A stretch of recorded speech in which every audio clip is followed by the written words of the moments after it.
My name's James Smith. I used to work in a budget gym in Bracknell on the gym floor, earning £30 an hour. And over the last 7 to 8 years, I migrated into an online platform where I've had over 100,000 online clients. And I now still operate an 8-figure personal training business. Is that possible for you? I'm not sure. Maybe, maybe not. But what is possible is at least hitting your first 100K a year. So I'm gonna give you a step-by-step guide of the 8 things that you need for that to happen. And no, you don't need to be funny or hilarious. No, you don't need a massive following. No, you don't need to be chiseled and have a six-pack all year round. You just need to do these things. Number 1, you are going to need to do some personal training on the gym floor. I think that 3,000 hours or 3,000 one-to-one sessions is a minimum. And I know there are a lot of you that are thinking, but I want to go to Bali, I want to earn good money, I want to have the car, I want the freedom. But these hours, although they may not pay the most amount of money you've ever seen, you will still earn from these hours in weeks and months to come, and I'll explain why. In these sessions, you get to learn people. You get to learn their problems. You get to learn why they're really with you. You get to understand why their squat isn't working. You get to understand that Bob is a bit taller and needs to do a sumo deadlift instead of a traditional one. You get to appreciate what people are like, how long they want to train for, what their pain points and problems are, because in the consult, they go, oh, I just want to be a bit fitter. But then 3 months in, you realize they're conspiring to get in the best shape of their life because they broke up with their ex. Understanding these things is imperative for how you communicate with people online in time to come. Without understanding their problems, by spending weeks and maybe even months with them, you're going to really struggle to resonate with people on the internet. I did over 5,000 hours of one-to-one, which is why I was able to put my finger on the pulse of what people wanted to run a successful business in the first place. My business is not successful because I'm a businessman. It's because I spent a lot of time working with the exact people that I still help now. Even if you were to get paid 30, 40 pounds an hour, this information that you learn from working with people in person is worth so much over time. I can't even begin to explain. But this doesn't mean you can't work on critical things that are important to your business whilst accruing these thousands of hours, which brings me to number 2, to build an email list. People buy from emails. I call it the right time effect. For instance, say I'm swiping on social media and I see, oh my God, I saw one of those Ninja blender shakers yesterday. So you just put all your fruit and your protein in, whatever, and then you can take it out with you, put a bit of ice in it, you press the button. It was like, I need that. I need one of those in my life, but I'm on my phone. I don't buy stuff from my phone. Maybe if it's got PayPal, but very rarely. Now, let me tell you when I do buy things. I'm in the morning, I'm going through my email list. Amazon recommends Ninja. Yep, cool. Press the fingerprint on my MacBook, bought it, comes in. Next day, Amazon parcel turns up. I can't even remember what came. When I'm doing my emails, I'm not checking my emails whilst I'm on my phone. Oh yeah, just checking out YouTube, whatever. People check their emails at a point in the day where it is important, it is precious. They put headphones on, they're in a cafe. It is the effect that you need to have on people, because if you try and sell to people on social media when everyone else is trying to sell to them, it's like chatting up a girl at the bar when there's 10 dudes all waiting to hit on her. You'd be way better to just push in, excuse me, I'd really like to get your number. Then you do the communications that you need for the sale away from the bar that's busy with other people in there, and you do it when she's at work on Monday when she's bored at her desk looking to kill time. Email marketing may seem old school, but it's a bit like YouTube. It's one of those constant variables that over time has just remained amazing and excellent. And the reason that people don't tell you so much about emails is they don't want you signing up people to your email list because we want them on ours. Not to mention, if you talk about selling things on your social media, in that content that you put out, the video will die because people don't like being sold to. The reason that people go to social media, the same reason you go to social media, is you kind of want to be entertained. You want your mundane day to look that little bit better, so you look to something online. And there is funny content. And if you're like me, you might just watch videos of people fall over all day. I am one of Fail Army's best viewers, but people actually are kind of looking for a hybrid of entertainment and education, which is why I hope you're watching this video here. If I was just trying to sell you into my online business mentorship course or personal training, you'd be like, I'm off. I want information, I want education. So it's best that any selling or any mentions of your products are done offline. Again, you don't chat to a girl at the bar and go, what's your favorite thing in bed? Well, you might do. That's a way better discussion to have after you've had 3 dates with them and you're laying at home in bed watching Netflix and your parents have just gone out for a few hours. Where were we? So it's important that you can take people to an email list and you can communicate with them. And better yet, even if there's, oh, James, I've only got 12 people on my email list. Well, you should email that list still every day if you want to. I do think daily emails are the best way to do it. I think you get about 40% more sales versus emailing once a week. But wouldn't it be nice that you get better at email marketing as your list grows? Because if I gave you 10,000 people to start emailing now, that list would whittle down quite quick because you're shit at email marketing. Over the next 10 to 15 seconds, you're going to think I'm a massive prick, but I'm a Sunday Times #1 bestselling author 3 times. That's number 1, not like top 10. Some people are like, oh, I'm a Sunday Times bestselling author. You're like, yeah, top 10, sure.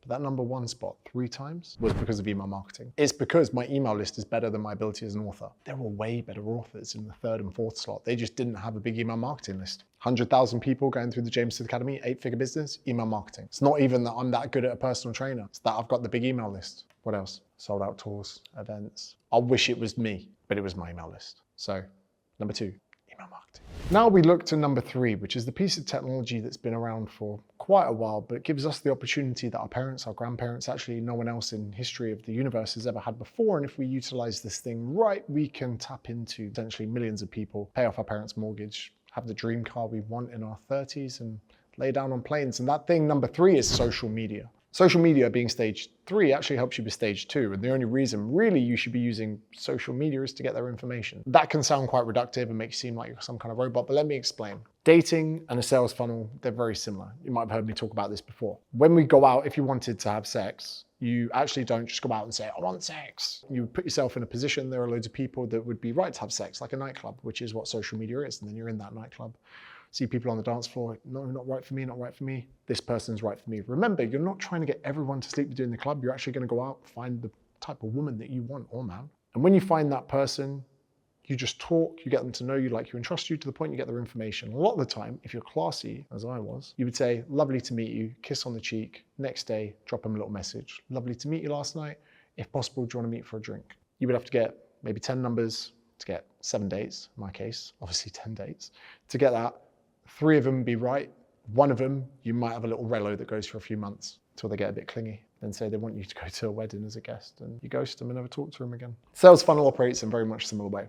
The main reason we're on social media or on the dance floor is we just want their information so we can take them away from there and communicate them in a means where they can get to know us, like us, and trust us. We send them emails, but not about fitness. We talk about the last argument you had with your wife. Tell them about the dog that's barking next door and that won't shut up. You even get a big bill for something, make it an email. Something you watched on Netflix, make it an email. Anything that happens in your life, tell them why you've got 11 chickens. Why have you got 11 chickens? That is where the majority of sales is going to be made. If you can see your social media funnel as dating, you don't need to be intimidated by the dance floor. It's just a place to get numbers. You might get some, you might not. Social media is just a place to get contact information. You might get some, you might not. How do you improve both processes? We get better at chatting up people and you get better at social media and content creation. One thing that I was pretty late to, but we've started teaching this inside my mentorship, is about using chatbots. I was always against chatbots, but I found out recently that some of them have been bought by Meta. So you can actually get people to DM you and they can set up automations to get them to join your list. So Etienne, can you get your phone out, please? Okay, I want you to go to my Instagram and show the camera on my Instagram. Go to any one of my posts, Etienne. You want to post? Now comment, Daddy. Now go to the DMs. Did you get a message? And what does that message say? Bonjour. Social media is a crazy place to try to understand fat loss training and nutrition. And where does that send them, Etienne? To the email list. You like that, don't you? So I bet you thought people were going manually through the back end and, best reply to that person that DM'd me. No, there are bots in place that you could use. And this means that when you do a piece of content similar to this video, you can just give people the prompts necessary at the end to say, hey, and the word daddy, I used it because it's volatile, it's sexual innuendos. It's a word that gets people to laugh. There are people going, daddy, that's horrendous. That's what girls with daddy problems would call their dad or lover. And by doing so, we are reducing the barrier for someone to contact us. Then instead of just saying, hey, click the link in my bio, which I did for years and made millions doing, this way is just an easier way to do so. And in my last reel, I got 1,000 email addresses in 24 hours by doing this. And if you want to know the exact way to set that up, again, it's something I teach in the mentorship. But the main reason we're using content and social media is to build an audience of people that know you, like you, and trust you. And if you do 3,000 sessions of face-to-face PT, you'll have 500 to 1,000, if not more, content ideas from that alone. You just got paid an hourly rate to do market research with the demographic that are going to pay you over the next few years. It's beautiful. Here's a case study. I was training a client in the gym. She asked me about her menstrual cycle and how it was impacted by training. I told her I didn't know. I went away, listened to a podcast, did a video on it the next day. This was before I even had a big following. 14 million views on Facebook from a video. They gave me 14,000 new people following me within a week because I was listening to my client. This is where the beauty of working with people and understanding their problems and listening. Remember, you've got 2 ears and 1 mouth for a reason. Can pay the big bucks down the line. Which brings you on to number 4. Something you can do. Some of my friends do it. I don't really think you should be doing it. No, I've never done it. Number 4, never do brand deals. Because it's the sign of running a shitty business. Because if your business is good, you don't need to get paid a few % from MyProtein. Hey guys, use my MyProtein code. It's beggy. And if I think that you're going to scrape together a few posts to promote Gymshark to get a few quid, I'm like, this guy can't be that good, or this woman can't be that good at business. If she's dropping her pants to get Gymshark to give her a few pennies of commission, the business can't be cranking. The goal isn't to get sponsored by MyProtein. The goal is to earn enough that when MyProtein come knocking, you go like this, oh yeah, nice one, MyProtein. You don't want a brand to tell you what to do. A bit like the time that I used to wear Vans and skateboard everywhere, but they said I couldn't use the C word in content anymore if they were to do an endorsement with me, so I told them where to go. I think the brand deals can cheapen your offering, and if you're gonna do it for anything other than money, it's just gonna damage your reputation. If you have a business, you wanna make more money, help more people, change more lives, get more clients, grow your list, grow your socials. Don't sell your soul to protein companies. Which brings me on to step number 5, which is what most coaches probably struggle to think of. And if they can be unique and original with this idea, they can get ahead of all of their competitors. And number 5 is to create free digital assets. There is something that people need from you. And remember, people aren't just going to give you their information for no reason. If you're a specialist in glute training, maybe make a glute guide. If you're a meditation breathwork, make a guide. If you're a fat loss coach, make a calorie calculator. Then exchange these for people's email addresses. Perhaps even run paid ads on this, or again, use a chatbot. For my course, the business mentorship, we run paid ads on an email sign up. I pay about 40p per email address, which is very good because quite a large percentage of people that end up getting the emails end up joining the program. But anyway, if you can think of a good asset you can give people, you will get a lot of email addresses. But let me make this clear. Stop sending ebooks, right? Oh, I've written an ebook, it's 200 pages. Stop. I am, as you remember before, when I got my cock out and measured it, 3 times bestseller. I'll struggle to sell books, right? I'll spend a year writing something. I'll work with a world-renowned publisher and still I say, hey, buy my book, and people say no. So when you scratched up an ebook in your spare time, sat at the local cafe having a cup of Costa coffee, it's no wonder the people aren't giving you email address from it. People don't want books, they got enough books. If you've written an ebook, how many chapters? It's got 36, cool, that's 36 different digital assets to give away. Don't do it all in one, because the biggest issue you can make with this is giving people too much. I saw Andrew Schultz stand up a few months ago, amazing, perfect. When he left, my girlfriend was crying, it was beautiful. Went to see Theo Von, 35 minutes too long. And I like Theo Von. My favorite type of weed is cocaine. I like Theo Von, but what I should never have felt like is sat in my chair going, I wish this finished 20 minutes ago. And if people have that with your digital asset that you're giving them, in return for their email address, they're gonna think, I'm not gonna buy this program because it's probably gonna be too long. It's another reason I make these videos as succinct and short as possible, because the videos in my program are short and succinct as possible. You don't wanna sit for an hour to learn about a topic when I could in 12 minutes give you 8 different topics to revolutionize your life. So with your assets, make them short, make them sweet. When they finish it, they give you their email address, they go, bloody hell, I wish there was a little bit more. I can't wait to get stuck into this person's program because that was beautiful. You are better off leaving someone wanting more than giving them too much. Which brings me on to number 6, the real way that you're going to get yourself to go to a 6-figure business, because although it is possible doing it face-to-face, it's very, very expensive. And depending on the geographic location of where you are, there just may not be the people that can afford that. But good news is if you do what you can do in number 6, you can tap into people that aren't restricted by the amount of financial offerings they have, because you are going to, number 6, create an online offering, coaching as an example. Because when you work online, you think, how many people within these 4 walls could I get in to pay me a lot of money? Probably a few. Do you know who I am? Joking. But within 15-minute drive, there's only going to be a certain amount of people that could afford my services. But when I go online, suddenly we've got billions, literally nearly 10 billion people. So when you create an online offering, which is going to be your services, because again, not to get sidetracked, okay, but we can create products and services. So a service would be you coaching someone, but a product could be something they could buy. Remember, golden rule, you can discount a product, you never discount a service. It's another video altogether. But your first thing you're going to do over time is reduce your in-person session hours. I dialed them back from 6 a.m. till 2 p.m. It meant that my business in the short term made less money, but then I could work on more of an online strategy and save energy for that. And trust me, it worked out well. I drive a nice car. But if you can reduce your in-person sessions, maybe 3,000 hours in, you can start to then work online in the afternoon. It's quite nice leaving the gym. It's even better when someone says to you, hi John, I'm looking for a personal trainer. I finish work at 5:30, so if we could start at 6 p.m. and you go, mate, I don't do evening sessions. This was me a few years ago.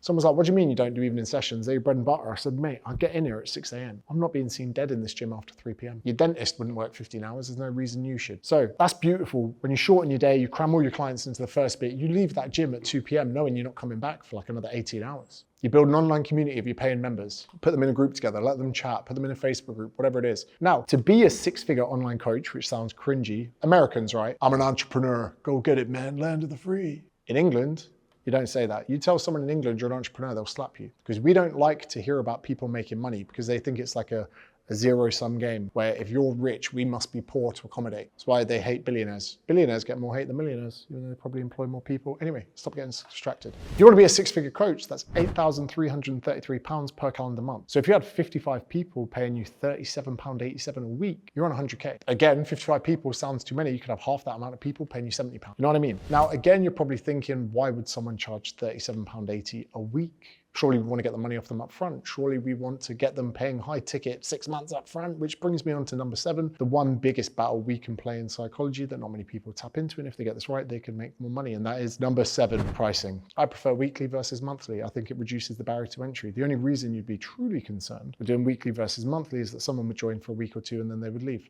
which is fair enough. But even if they pay for 6 months up front, most of you legally are obliged to give them a refund within the first 14 days as part of their consumer rights. So why not remove that massive barrier to entry, let them pay weekly, don't get the money up front, get them in your system, and instead of worrying about them leaving within the first 2 to 4 weeks, serve them well and be a great flipping coach so that they won't leave. If your offering and service is good, it shouldn't matter how they pay you. And the fact you can put your hand up and say, pay me weekly, my course is amazing, my coaching amazing, you get your program on time, that gives them confidence, which is what they want. They just don't want to waste their time. They've wasted their time before. Rather than being like, I need £1,200 up front for 6 months of coaching. Nah, just give us £40 a week, I'll take care of everything. Anything up front, don't worry about it. I've got great coaching. Oh, other places ask them to pay up front. They probably do because they're poo, all right? I prefer weekly. And also, people are comparing PT to their weekly price and they'll pay them before. No one goes, oh, how much is that PT an hour? It's £200 a month. They say, yeah, it's £40, £50 an hour. And if you come in at a weekly rate, they're gonna compare that to the existing personal trainer. So if you're charging £40 a week and they're currently paying £80 for an hour PT, you now get to say, my online coaching is all of your programs. It works out better value than the one you're doing. You're only getting an hour with that guy or woman. And that 1 hour isn't enough because you've got to wait another 6 days and 23 hours to ask them another question. But if you're in my online program, you don't got to worry about that. Again, if you're on charge monthly, charge monthly. I'm not your dad. Personally, I love to use WhatsApp for all my communications. A lot of people think they need to have a fancy app. They don't. Look at this, 4-finger swipe. Don't look too carefully. That's private information. I just chat to my clients there. Because do you know why? I don't want the relationship with my client to feel like, oh, you are paying me for professional services. We will only communicate via emails like you would with a lawyer when you buy a house. No. And I'm not jumping on weekly check-ins with you. I hate phone calls. But guess what, Steve? If you need me, drop me a voice note. Hi, James. Went to the gym today. The squat rack was full and there was a bit of a queue, so I was wondering what could be possible that I could potentially do instead of that. Don't worry, Steve, let me send you a voice note back. Hey, Steve, lovely to hear from you. Glad you got in touch. Do love to hear from my clients. Well, next time, if you're looking for something, maybe we do a riff elevated split squat on a bench, or you could even use a plyometric box in the functional room that I remember seeing when you sent me a video on WhatsApp of your gym setup when we started. That's easier for them. Again, it reduces barriers to communication because if they're gonna communicate with their loved ones, their friends and their family through WhatsApp, why don't you add yourself to that list? You don't need a fancy app, it helps. I have a coach, he's in America, he's very smart and pretty expensive, and he sends me all of my programs on an Excel spreadsheet, which moves us on to number 8. The one thing that I know you probably don't want to focus on too much, but if you just would and just put the hours in, trust me, it can create a weapon, similar weapon to what I'm using today. And that number 8 is, yes, content. I know that it's better off having the right message on the wrong camera than it is the wrong message on the right camera, but having a good quality microphone, having a good camera, and even having the ability to talk to a camera, you probably think, oh, this guy's a natural, stop it. I've been doing this 10 years, 10 years. If you did anything for 10 years, you'd be good at it, all right? When I started, I was awkward. Hi, my name is James, I'm a personal trainer, but I've been doing this a long time. And the only way to get better is through doing it more. Imagine you're doing Olympic lifting, you try your first snatch, it looks terrible. How are you gonna get better? Read a book on doing, do more snatches. Course correct as you go along. Oh, that was bad, don't do it again. Oh, that felt good, do more of it. People seem to think that they can get good at every element of their business within 30 days or a month. Trust me, it doesn't. It will take me 10 years to become a black belt. Right now, I've been training jiu-jitsu pretty much full time for 6 years. Got my brown belt a few months ago, and I just lost 3 out of 3 matches at the weekend. That's 6 years, and I'm still crap. So you can't expect your content creation to become amazing within a year.